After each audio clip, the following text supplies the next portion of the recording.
পাখি বুঝি উড়ে যাওয়ার সময় হলো, পাখি বুঝি উড়ে যাওয়ার সময় হলো। ঘন ঘন আসে দম, কানেতে শুনি কম, পিছে পিছে জম আমার ঘুরতে লাগিল। খাটো হয়ে আসছে পাও, হীন হলো সর্বদাও, ভব বুঝি যাওয়ার আমার সময় হলো। পাখি বুঝি উড়ে যাওয়ার সময় হলো। এত সুন্দর পরিপাটি, খাঁচা আমার ছিল খাঁটি, দিনে দিনে খাঁচায় আমার জং ধরিল।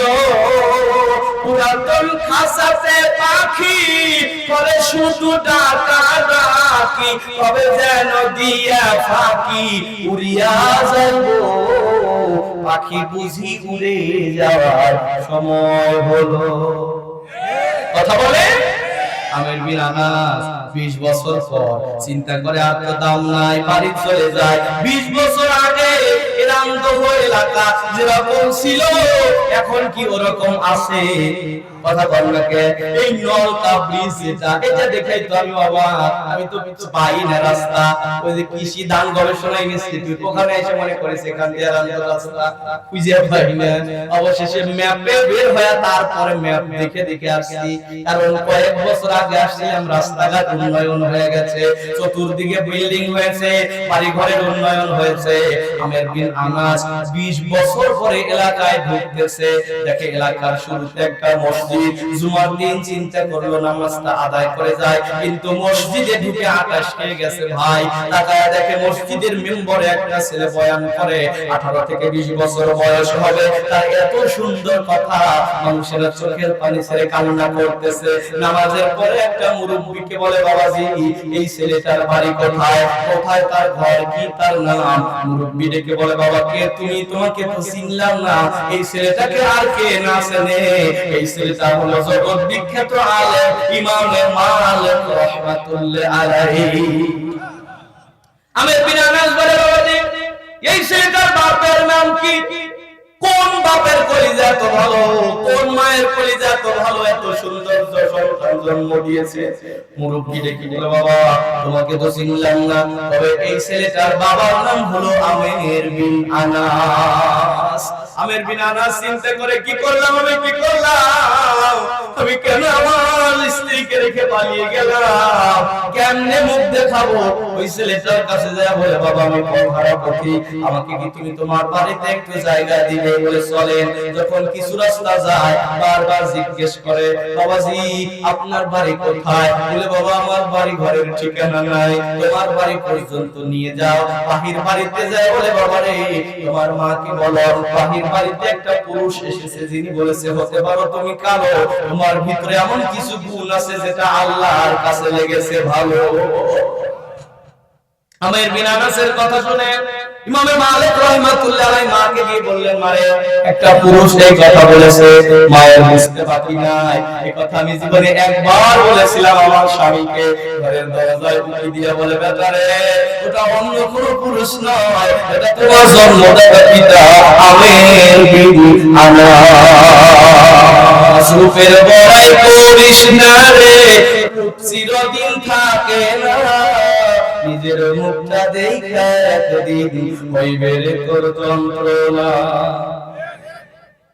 মা বোনদের কথা শেষ করলাম, আপনারা খালি বিরক্ত হইতেছেন তাই না?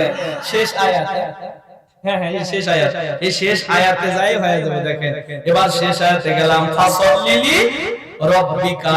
কোন পর্যন্ত গেছি কোন তো দেখি? অনহার কি বলছি? রব্বিকা, হ্যাঁ ঠিক আছে মনে করায় দিয়েছে, রব্বিকা পর্যন্ত গেছি। আমার তাফসীর আমি পারি না ভালো, কিন্তু শব্দ ধরে বলতে পারি আলহামদুলিল্লাহ।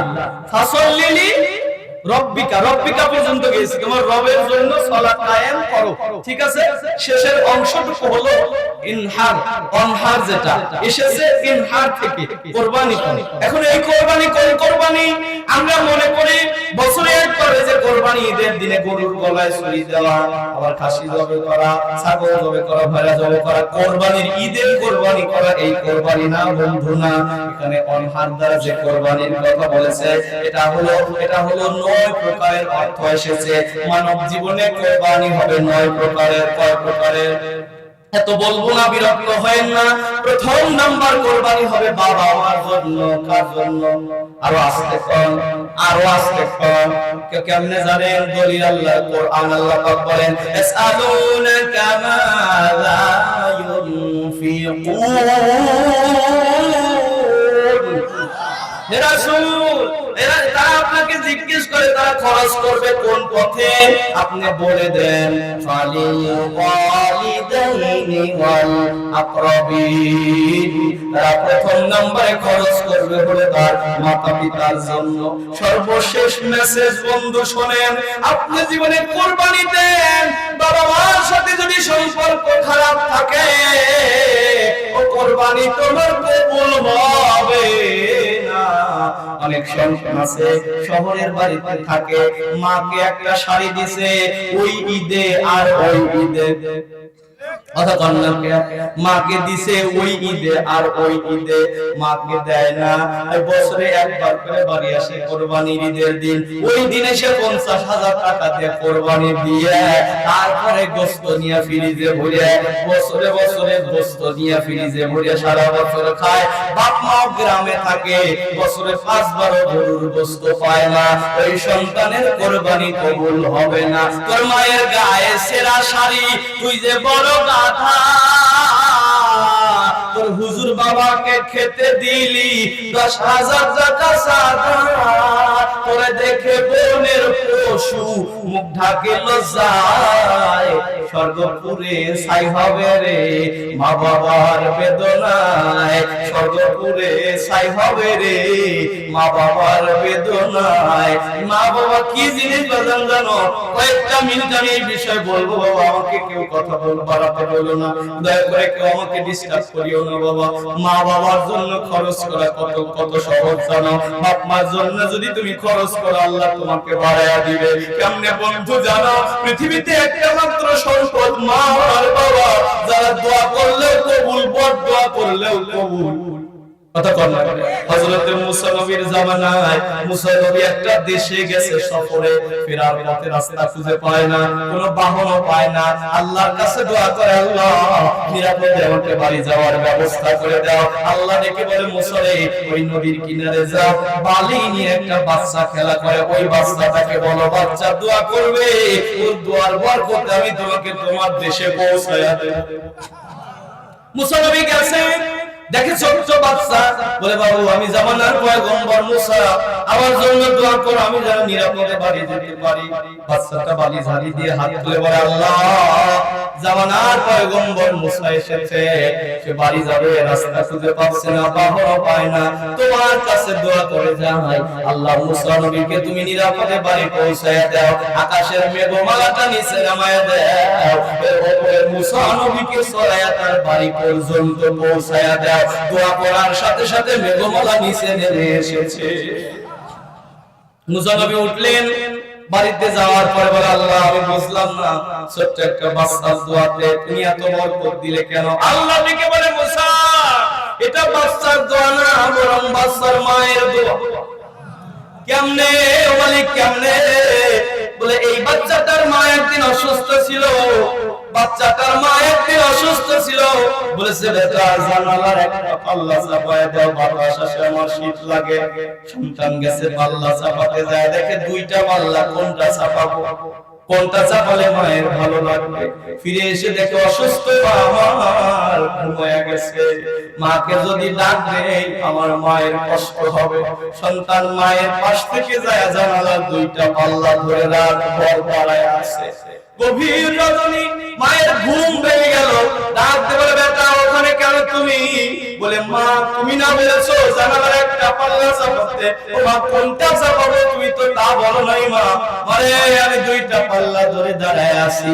তখন দুঃখিনী মা হাত তুলে দোয়া করে আল্লাহ আমার ছেলে যে আচরণ করেছে আমি বড় খুশি হয়ে গেছি, তোমার কাছে দোয়া করে যাই আল্লাহ তুমি আমার সন্তান জীবনে যত দোয়া করবে আল্লাহ তুমি কবুল করে নিও। আল্লাহ দেখে বলে মুসারে এটা মায়ের দোয়া, এটা বাচ্চার দোয়া না, বাচ্চার মায়ের দোয়া। এই বাচ্চার মায়ের দোয়ার বরকতে আমি এর দোয়াকে কবুল করে নিলাম। মা কেন এত দামি জানে না সকলে, হায় হায় জানতো যদি দেখতো সবে কোরআন হাদিস খুলে। মকবুল হজের সওয়াব মেলে মাকে একবার দেখিলে, মা কেন এত দামি জানে না সকলে। ঠিক কি না বলে? কোন পাশ থেকে যেন কথা আসছে, আমি কিন্তু মনোযোগ করে দেব। মানুষ কিন্তু আমি যত ভালো তত খারাপ। কথা বলবেন না, তাফসীরের সময় কেন কথা বলেন আপনারা? আমার মা বলে না কোনো কথা যেন আসে না, কোনো পাশ থেকে কেউ কোনো কথা